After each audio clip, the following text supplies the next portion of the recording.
সত্যি বলতে একটা সময় ছিল যখন ইয়ং জেনারেশন খাওয়া দাওয়ার থেকেও বেশি ফ্রি ফায়ারটাকে পছন্দ করত, যখন ইয়ং জেনারেশন খেলাধুলার থেকেও বেশি ফ্রি ফায়ারটাকে পছন্দ করতো। এমনকি তোমরা যদি তাদের জিজ্ঞাসা করতে যে তুমি ফ্রি ফায়ার নাকি তোমার গার্লফ্রেন্ডকে বেছে নিবে, তাহলে তারা কোনো রকম চিন্তা ভাবনা ছাড়াই ফ্রি ফায়ারটাকেই বেছে নিত। হ্যাঁ, আসলেই এমন একটা সময় ছিল যখন পোলাপাইন এই ফ্রি ফায়ারের ডায়মন্ড টপ আপ করার জন্য যদি টাকা ম্যানেজ করতে না পারতো, তাহলে অনেকেই সুইসাইড পর্যন্ত করত। তবে সময়ের সাথে এখন এই ফ্রি ফায়ার প্রায় বিলুপ্তির দিকে।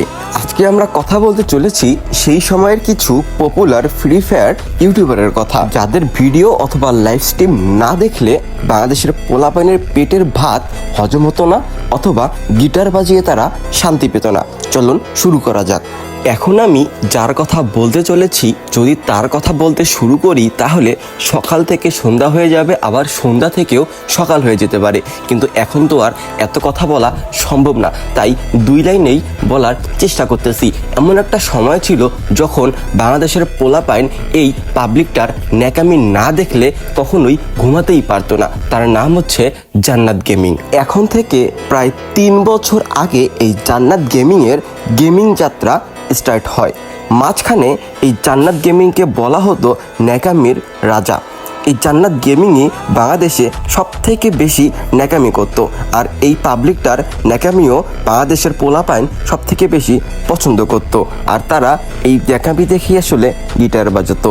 যদিও এখন এ সকল কথাবার্তা বলা উচিত না, কারণ জান্নাত গেমিংয়ের অলরেডি বিয়ে হয়ে গেছে এবং তার বাচ্চাও আছে। আমরা চাই সে অনেক ভালো থাকুক এবং আমরা তার জন্য অবশ্যই দোয়া করি। কতদিন হয়ে গেল ইটস মি রুবেল ভাই এবং ভাবির ন্যাকামির ব্লগ দেখি না। রাতে ঘুমানোর আগে ইটস মি রুবেল এবং ভাবির ন্যাকামির ব্লগ না দেখলে রাতে তো ঘুমিয়ে আসতো না।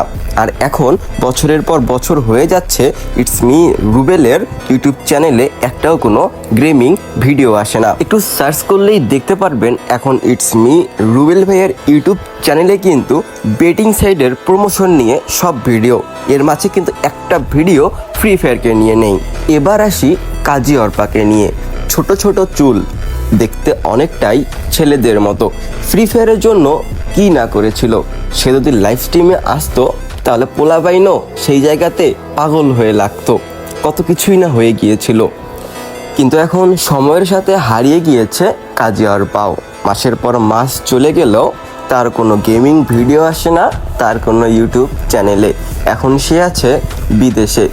এই গেমিং থেকে সম্পূর্ণটাই নিজেকে বিরত রেখেছেন এই কাজী অর্পা। সর্বশেষ আমি যাকে নিয়ে কথা বলতে চলেছি, সে আপনার এবং আমার সবার অতি পরিচিত বটলা নাহিদ ভাই। বটলা নাহিদ ভাই এবং ওমর অন ফায়ারের একসাথে ভিডিও না আসলে যেন আসলে ঘুমিয়ে আসতো না রাতে। খাইতে বসলে যেন পেটের ভাত হজম হতো না, পেটে যেন ভাতই যেত না। আর এখন বছরের পর বছর, মাসের পর মাস, দিনের পর দিন চলে যাচ্ছে, তাদের কিন্তু আর কোনো ভিডিও আসছে না।